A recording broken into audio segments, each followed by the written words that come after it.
सत्संग से सोधी आवे, नहीं जीव 84 में जावे। सत्संग से सोधी आवे, नहीं जीव 84 में जावे। अब मेटो द्वेष और राग, हो राग या उम्र बतेरी जाली। अब मेटो द्वेष और राग, हो राग या उम्र बतेरी जाली। परम पिता परमात्मा पूर्ण ब्रह्म सारी सृष्टि के रचनहार कबीर परमेश्वर जी की असीम कृपा से आप पुण्यात्माएं सत्संग सुनने के लिए उपस्थित हुए। परमात्मा बताते हैं, मात पिता मिल जाएंगे 184 माँ, सतगुरु सेवा और भक्ति या फिर मिलन की ना। परमात्मा स्वयं आकर के हमें जगाते हैं।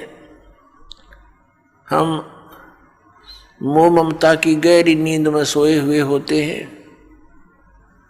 वो परमपिता परमात्मा दयालु भगवान हमें आकर के याद दिलाते हैं, मानुष जन्म दुर्लभ है, मिले न बारंबार। जैसे तरवर से पत्ता टूट गिरे, वो बोहर न लगता डार। मानुष जन्म पाए कर जो नहीं रटे हरि नाम,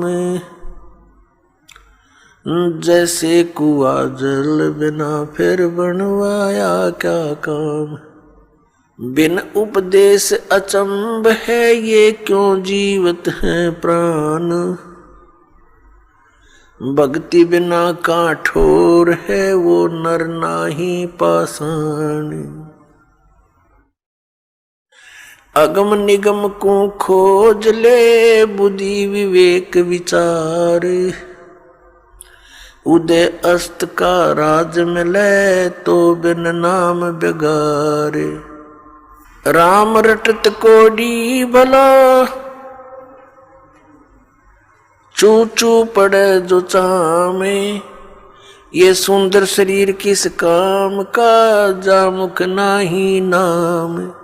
राम रटत दारिद्र भलो, टूटी घर की छान। वो सुंदर महल किस काम के, जहाँ भक्ति नहीं भगवान।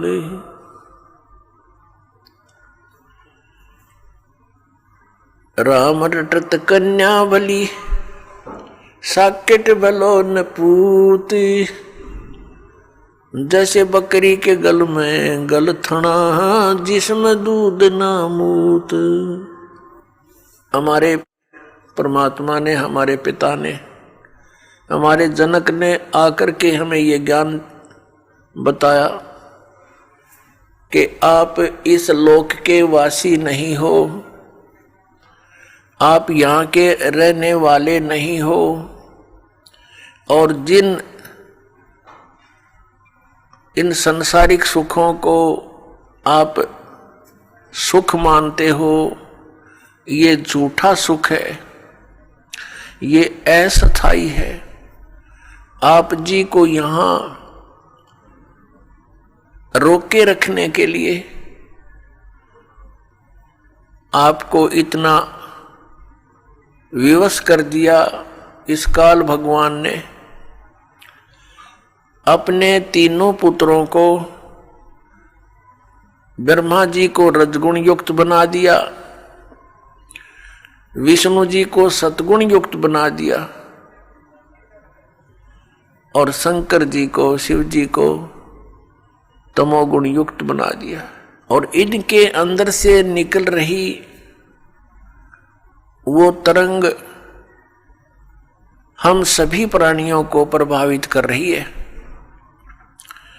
भले ही ये भगवान, भले ही ये प्रभु, ये स्वामी अपने अपने लोकों में रहते हैं, ब्रह्मा लोक में ब्रह्मा जी, विष्णु लोक में विष्णु जी और शिव लोक में शिव जी, लेकिन इनके अंदर से, इनके शरीर से निकल रही वो गुणों की तरंग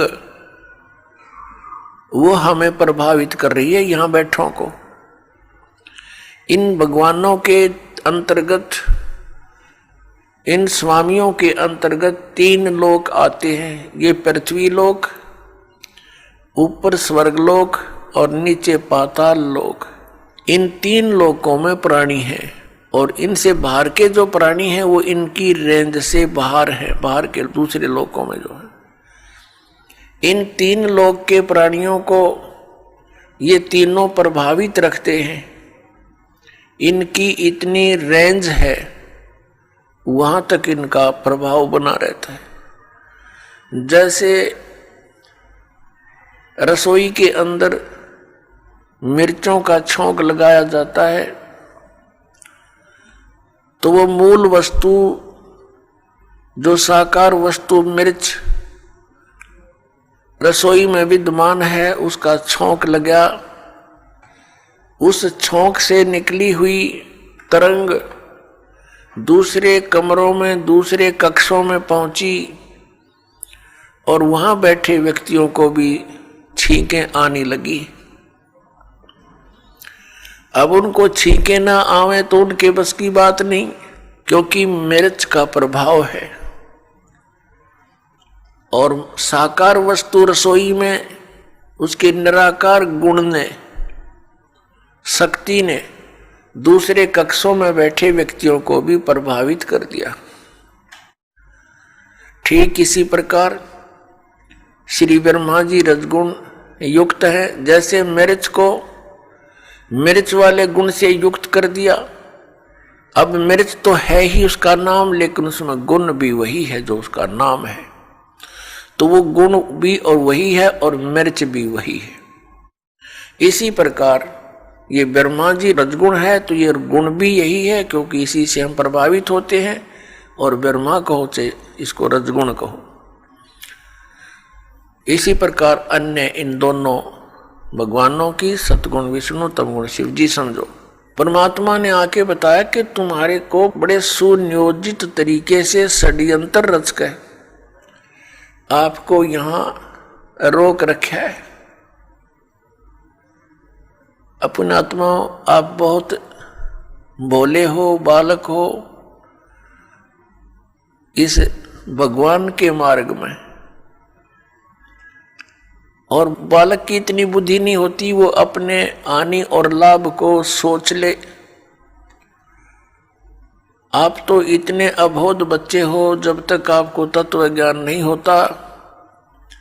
जैसे एक छोटा सा बच्चा, 1-1.5-2 वर्ष का बालक, उसको ज्ञान ही नहीं किसी भी पदार्थ का, ये अच्छा है या बुरा है। वो छोटा सा बालक किसी भी ऐसी वस्तु को, जैसे अग्नि में हाथ दे देता है, गर्म दूध है रखा है गिलास में, उसको हाथ मारता है, गिरा लेता है, आप भी जल जाता है, हाथ भी जल जाता है। तो ऐसे उसको पता ही नहीं और फिर रोता है। उसको पता ही नहीं कि जो तू कर रहा है ये ना करने के कार्य हैं। ठीक इसी प्रकार परमात्मा ने, परमेश्वर कबीर जी ने आकर बताया कि जो क्रियाएं तुम कर रहे हो, जो शास्त्र अनुकूल नहीं है, वो क्रियाएं कर्ण की नहीं है। शास्त्रों अनुकूल कौन कौन सी क्रियाएं हैं, कौन कौन सी ना करनी चाहिए, कौन सी करनी चाहिए, उसके विषय में शास्त्र ही प्रमाण है। उस परमेश्वर ने आके हमें याद दिलाया, झूठे सुख को सुख कहे, ये मान रहा मन मोद, ये सकल चबीना काल का, कुछ मुख में कुछ गोद।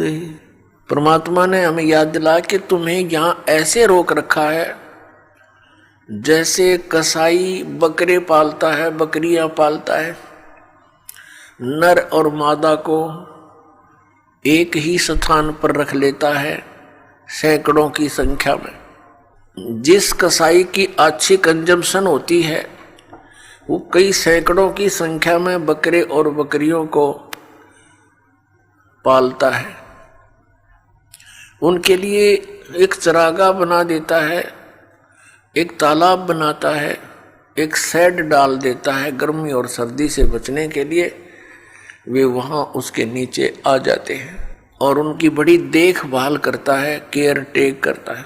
तो वो बकरे भोले भाले ये समझते हैं कि हमारा स्वामी, हमारा मालिक बड़ा दयालु है, हमारे लिए कितनी सुविधा दे रखी है।